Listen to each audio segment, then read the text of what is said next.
거대한 악의 세력이 우리나라의 또아리를 틀고 있습니다. 여기 모인 이들은 2020년 21대 총선부터 대대적인 부정선거가 이루어졌다고 확신한다. 대통령이 부정선거를 밝히기 위해서 비상계엄을 선포하기에 이르렀습니다. 부정선거를 해도 이 우파가 165석은 나오지 않겠느냐 그랬는데 그때 100석 가까이 나왔어요. 아 진짜 무서운 나라구나. 이게 정상적인 나라. 요 모자에 이거 수건은 어떤 의미예요? 우리가 태국계잖아. 미국 국기도 있어. 우리가 태국계하고 미국이 한미동맹. 이거는 부정선거 아웃이잖아. 트럼프 전 세계적으로 투표 훔치지 말라는 거 아니에요. 선거. 네, 선거 하지 말라는 거 아니에요. 부정선거에서 아웃이니까. 스탑 더 스틸. 네. 트럼프가 한 소리다. 부정선거를 믿는 이들은 윤 대통령 탄핵을 반대하고 비상계엄도 지지한다. 대통령이 복귀해서 저기 공산당 애들, 중국 애들하고 북한의 그 10대 애들 다 몰아내버리고 민주당 다 숙청시켜버려야 되지 다 걔들은. 혁명으로 다시 한번 끝내버려야 돼. 전두환 같이. 어디서 오셨어요? KBS에서 봤습니다. 저희 이제 토론회 들으러. 이들의 목소리를 직접 들어봤다. 미친 듯이 이렇게 사전투표율이 올라가는 겁니다. 슈가 박사라고 이분이 연례사태 최초로 이메일을 포기한 건데요. 전자개표기, 투표지 분류기 절대 못 믿겠다는 생각.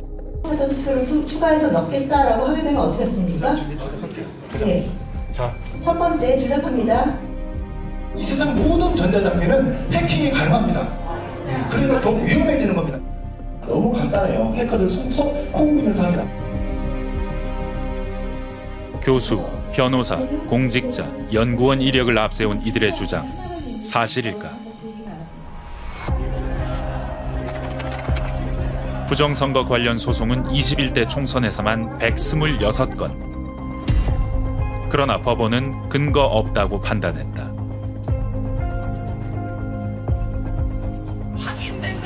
22대 총선 수사는 어땠을까? 부정선거 의혹은 모두 무혐의로 종결됐다.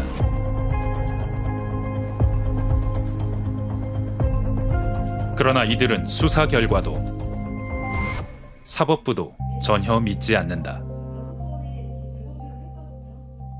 대법관부터 얼마나 써보는지 알 수 있었습니다. 대법관들을 제재할 수 있는 대상은 지금 제 생각에는 미국밖에 없습니다. 윤석열 대통령이 시스템을 통해서 당선이 되신 분인데 부정선거라고 주장하는 윤석열 대통령이 훨씬 더 많은 표를 얻었다. 10% 가까이 이겼는데 근데 많이 이제 도둑질을 받아가지고 결국 0.73%밖에 못 이겼다. 이들과 같은 생각을 하고 있는 사람, 윤 대통령이다. 국정원 직원이 해커로서 해킹을 시도하자 얼마든지 데이터 조작이 가능하였고 방화벽도 사실상 없는 것이나 마찬가지였습니다.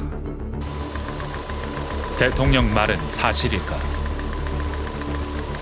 윤 대통령께서 말씀하신 방법이나 그 유튜버들이 뭐 이렇게 하면 해킹이 된다, 뭐 다양한 얘기를 하고 있는데 그 방법으로는 해킹이 불가능합니다. 기존의 여러 가지 뭐 보안 관제 시스템이라든가 이런 것들 일부를 정지시켜 놓은 상태에서 공격자가 선관위 내부 시스템으로 들어왔다. 이런 전제하에서 보안 점검을 한 겁니다.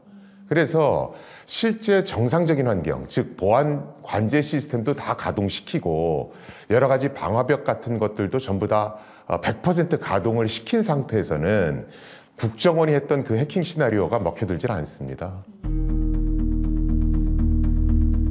해킹, 개수기 조작, 투표함 바꿔치기는 모두 불가능하다고 홍보하며 걱정 말고 사전 투표 해달라던 사람 바로 윤 대통령이었다. 사전 투표 반드시 해 주셔야 됩니다. 자신이 당선된 선거 시스템조차 믿지 않은 그는 비상계엄을 선포했고 부정선거 증거를 잡겠다며 무장한 군인들을 선관위로 보냈다.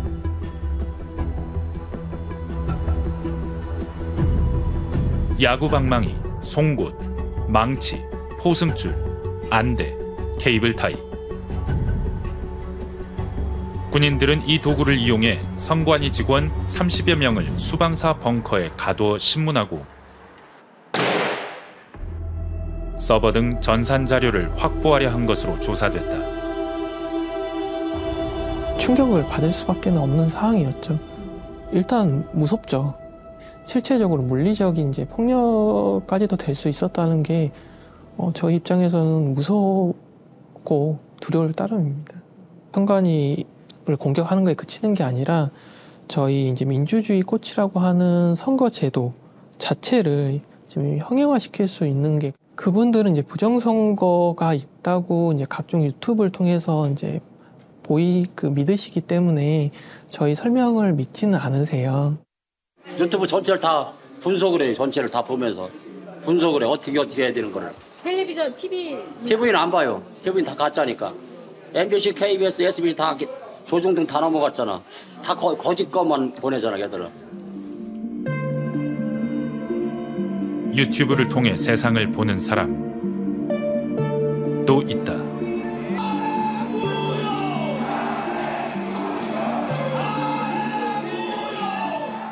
네, 여러분들 윤석열 대통령이 이 현장을 보고 계신다고 합니다.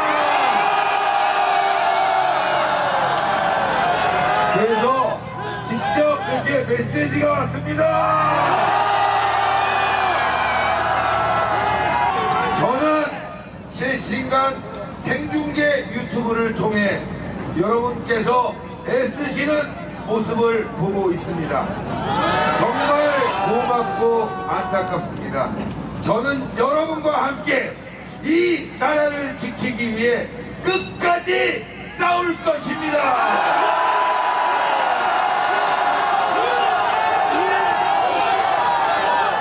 눈물 나죠? 대통령께서 부정선거 이야기를 하시니까 부정선거를 얘기하니까 이야기를 하시니까 유경준 의원이 거기에 대해서 이제 조목조목 반박을 한 거예요. 예. 유경준 의원이 전직 통계청장입니다. 그런데 이제 대통령이 이제 그 유튜브에서 나오는 것들을 하나씩 이야기를 하시더라. 조목조목 다 반박을 하니까 매우 화를 내시더라. 아마 그 뒤로 유경준 의원은 대통령을 한 번도 못 만났을 겁니다. 쓴소리를 듣고 싶지 않았던 대통령. 자신에게 비판적인 언론은 대놓고 배제했다. MBC가 뭘 악의적으로 했다는 거죠? 뭐가 악의적이에요? 대통령실이 MBC 측에 대통령 전용기 탑승을 불허하겠다는 방침을 통보했습니다.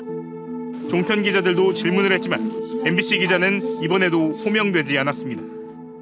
제가 올해 열린 세 차례 기자회견에 모두 참석했거든요. 네. 근데 모두들 예상했듯 질문 기회는 없었습니다. VIP 경로설 언급이 담긴 통화 녹취 파일을 확보했습니다. 최상병 수사 외압 의혹이 점점 대통령을 향해 가던 상황.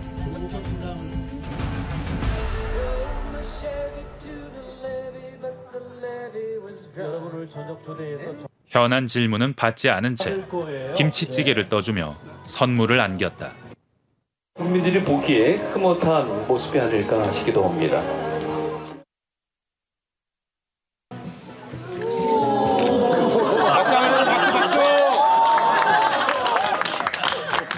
이렇게 분위기 좋은 거를 좀 미리 자주 할 걸 미안하게 생각합니다. 이제 앞으로 좀 자주 하겠습니다. 홍보수소 여기 어디 있어요? 지금 언론재단 연수가 지금 몇 분이나 가시나? 내년에는 한 80명 정도로 좀 늘려볼까 이렇게 생각을 하고 있습니다. 예. 그래 저희가 하여튼 이런 그 언론 문화 정책의 일환으로서 하여튼 내년부터는 하여튼 세 자리로 한번 만들어 봅시다.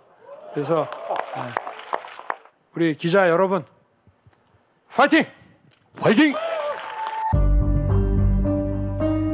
김건희 여사가 디올백을 받는 영상이 공개돼 여론이 들끓던 시기.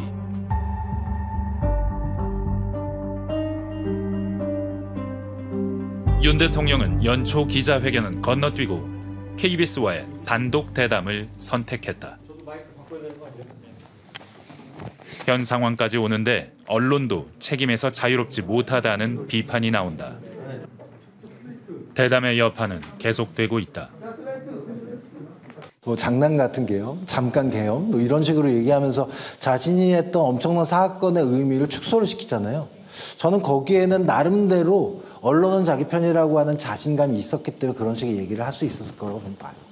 바로 그런 의미에서 보게 되면 역시 민주사회가 적절히 굴러가기 위해선 언론이 제 역할을 해야 한다. 언론이 그때 캐 물었다라고 한다면 어땠을까?